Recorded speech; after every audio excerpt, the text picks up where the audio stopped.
DETV News is powered by DART, Delaware's transit service. Moving forward.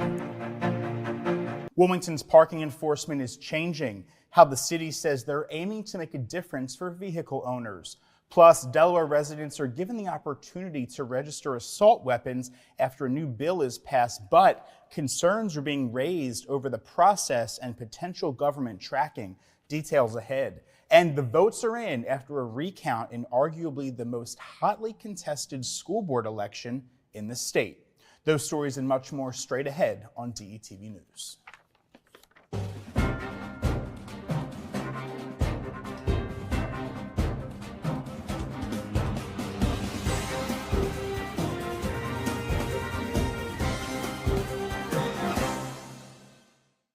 Hello and welcome to DETV News. I'm Matt Ford. Thanks for joining us this evening. Ellesmere police are seeking the public's help in solving the shooting death of local resident 31-year-old Shahid Heedy Smith. The murder occurred on Sunday, April 16th of this year. According to authorities, two suspects forced their way into an apartment at Silverbrook Gardens on Ellesmere Boulevard around 1 a.m. Police say the assailants shot Smith while also robbing another individual before fleeing in the direction of Rodman Road. While a silver pickup truck was present on Rodman Road during the incident, law enforcement does not believe it is connected to the shooting. However, they believe the driver may possess information about the suspects. Anyone with information on this is urged to contact Delaware Crime Stoppers at 1-800-TIP-3333. An arson is believed to be the cause of a destructive incident at the tow yard in the Newcastle area where 4 vehicles were set on fire Monday night. According to the Delaware State Fire Marshal's office, the fire occurred around 6:30 p.m. at the CPG tow yard. Firefighters successfully extinguished the flames, but not before about $30,000 worth of damage was done. An investigation by the Fire Marshal's office confirmed that the fire was intentionally set.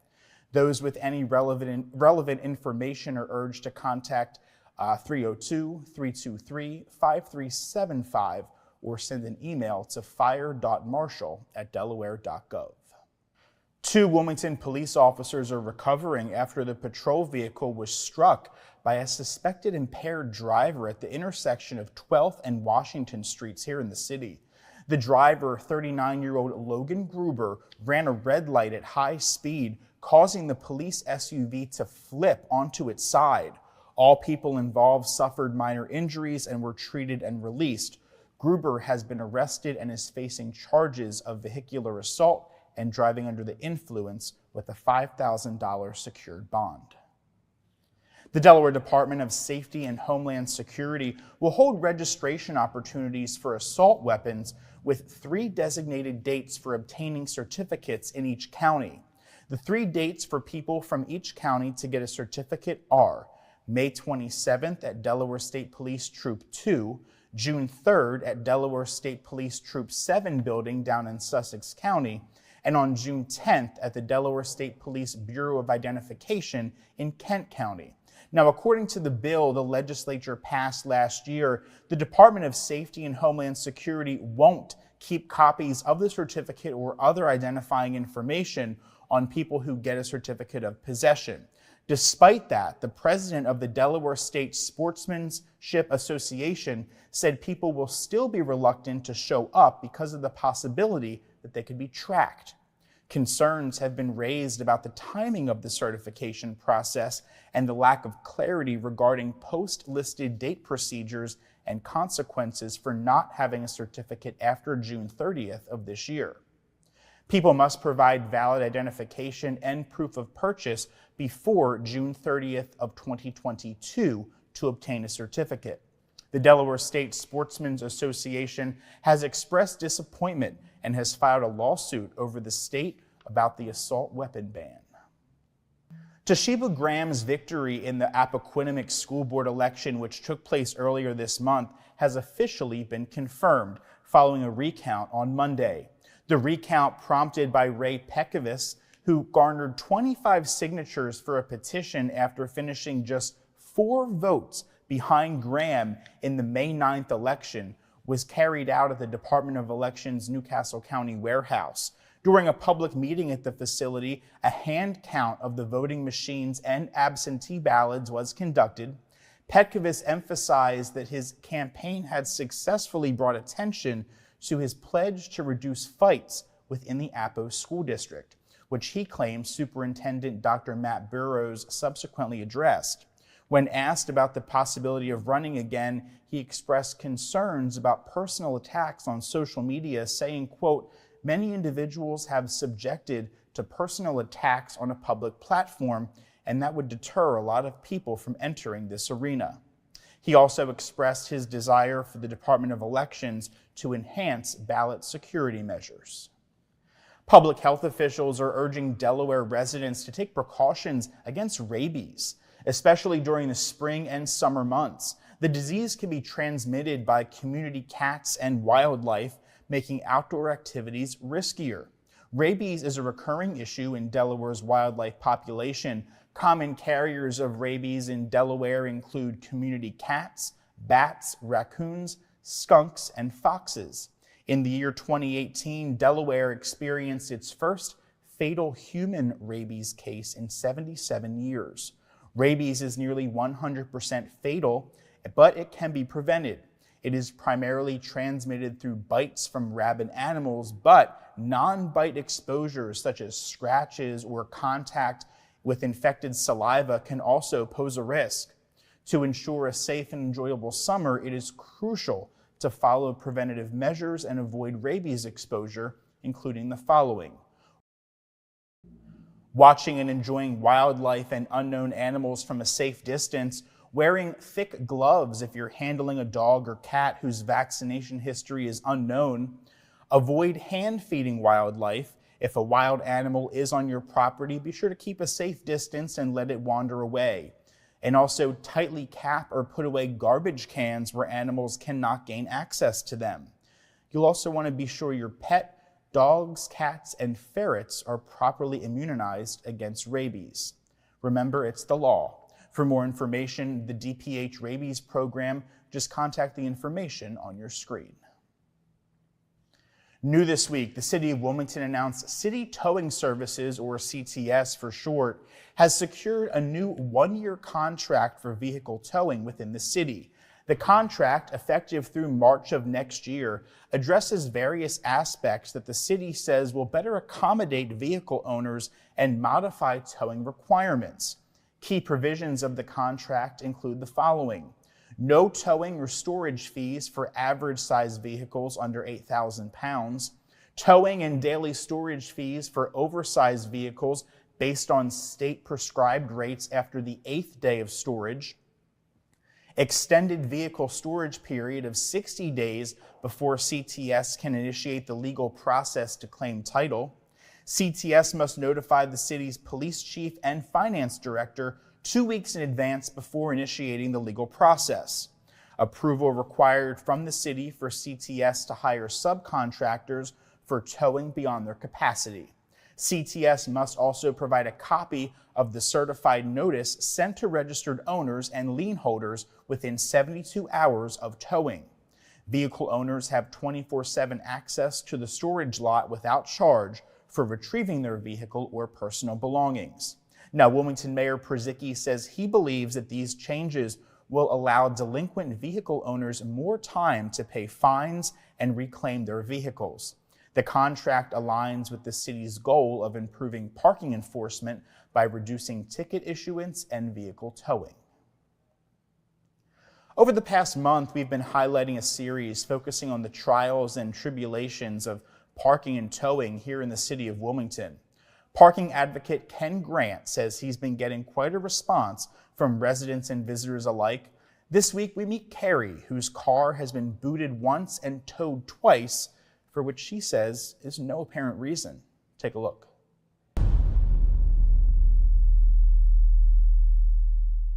And I just moved in and I came out to work one day. I had to be at work at like 1 p.m. or something, and there was a boot on my car, which I thought was odd because I had just moved from Claymont to the city, so I had never been in the city, never parked in the city. No reason to have a boot on my car. So I pulled the little sticky paper off the window and it was the completely wrong license plate number. Completely wrong. So I went online to the website, the Wilmington Parking, and put in the citation number, and it was not the same vehicle, same make, Chevy, but not the same vehicle, not the same owner. It showed a name on there, hundreds of dollars worth of tickets, not me. So I had to call the city, and it took several hours for them to come take the boot off. So that caused me a lot of issues with getting to work, having to have someone bring me my vehicle at work. It was just a nightmare. They took no ownership of it whatsoever. Just, sorry, we'll come take the boot off, which took them quite a while to come. They wouldn't even give me a code or anything to take it off. They had to come take it. So that was a nightmare the first time.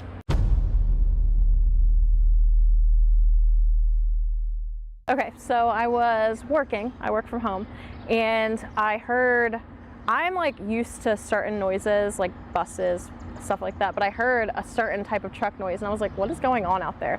So I looked out my window and I saw my vehicle on the tow truck, well, halfway on the tow truck. They were still kind of rigging it up. So I ran down here, ran over, and there was the parking authority, the City of Wilmington Parking Authority, and the city towing truck driver out here. And I asked what was going on, and they said that 24 hours prior they put a ticket on my vehicle, which my vehicle hadn't even been here for 24 hours, stating that somebody reported it as abandoned and that I had a few hours or so to move the vehicle to avoid it getting towed. There was no ticket on my vehicle. I literally was just in it the day before around 4 p.m. There was no ticket on the vehicle. It was 3 p.m. the next day. Also, when they had it up on the tow truck, there was no ticket. So I was questioning them, like, what do you mean it hasn't been abandoned? Yes, it has temporary tags, but they are not expired. I don't know why you guys have my car up on the lift. And they said, you know, it was tagged as abandoned, so they had to come tow it. If I wanted the vehicle back, all I had to do is go down to the city, pay $25, and then I can go over to the tow yard on Airport Road and get my car. So, but also this was at 3 p.m. and they closed at 4, the city, 4 or 4:30. So I couldn't get my vehicle until the following day. So that was rough. That was a nightmare as well. And, you know, the parking authority didn't really stand up for me when I said there was no ticket on there. They were just going with the tow truck driver, like, all right, it's already up. We're going to take it away. So. Did they ever show you a ticket? No, there was no ticket. I had no ticket.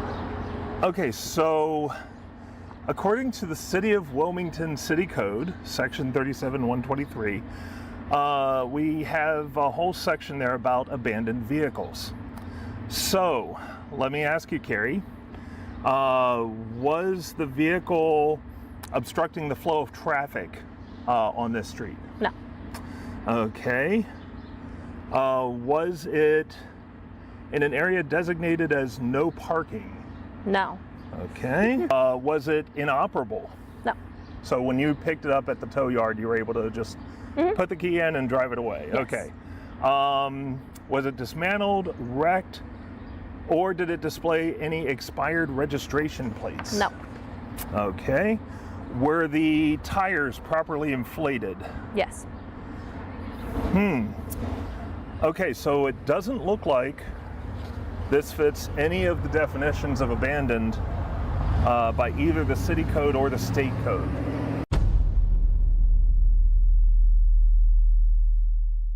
It was my niece's birthday. We were supposed to go to the Philadelphia Zoo, and I was looking literally out my window to see what the weather was like and noticed my car was not where I left it. So my first instinct was that it was stolen. Honestly, I thought it was stolen. I've heard of Kias being stolen in the area. So I was freaking out, like, oh my gosh, my car is stolen. I have to call the police. I have to do something. So before that, I decided, you know, my car's already been towed once. Let me just call the city and see if they towed it. I don't know, there's no reason for them to tow it, but let me just do that. So I called and they said that they didn't have it. There's nothing in their system for it being towed. I gave them my license plate number, but they said if I wanted to, I can call City Towing and see if they had the vehicle. So I called them. They had just opened.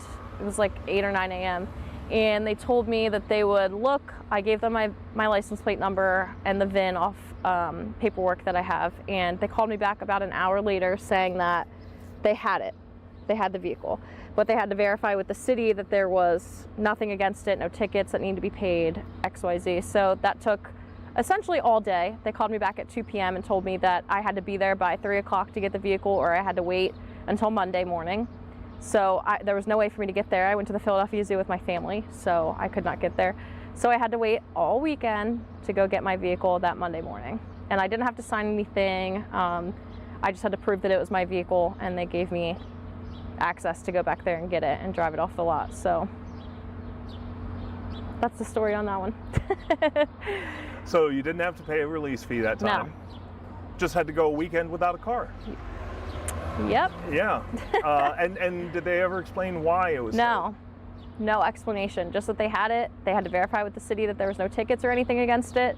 And then they called me back hours later and told me if I wanted to come get it, I had an hour to do so. And I wasn't able to. But no, just like with the first time it got booted. No explanation.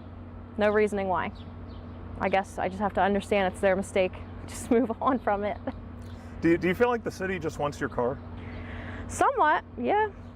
So when you called the city of Wilmington and asked if they had towed your car, they had no record of it? No, nothing. But you called City Towing and they said, yes, we have your vehicle. Yes, it took them hours to get back to me, but yes, they said they did. They had to verify the VIN and the license plate number. But the city said that they had no recollection of it in their system, and I could call City Towing if I wanted to, just to see. Ken Grant tells DETV in light of Carrie's experiences in which her vehicle was towed twice without legal cause, Ken is calling for the city to bring an independent group to audit the towing that's been going on. Ken says that he is hopeful that there will eventually be real reforms in the city of Wilmington on these issues, but that can only happen after we have a clear understanding of what's been happening for the past few years and address those issues. Part 2 of this series continues tomorrow, where Ken explains what happens when he reached out to the city asking them to respond to Carrie's situation. Be sure to join us tomorrow for that.